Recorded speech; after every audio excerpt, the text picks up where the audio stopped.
سلام دوستان عزیز، ما الان در کوه هستیم.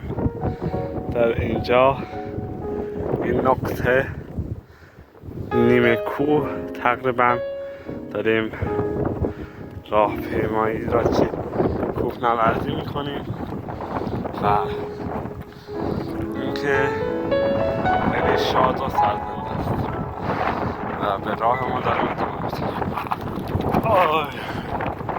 خیلی هم خطرناک و چه کوه عالی هستش. ما داریم در راه ما ادامه میدیم. خیلی ویوی زیبایی هم داره، باد شدیدی هم میزنه، هم ویوی شهری و اینا هم که در حال ساخت و ساز هستند و خیلی باد شدیدی میاد. شاید شما صدای من رو نشنوید ولی خب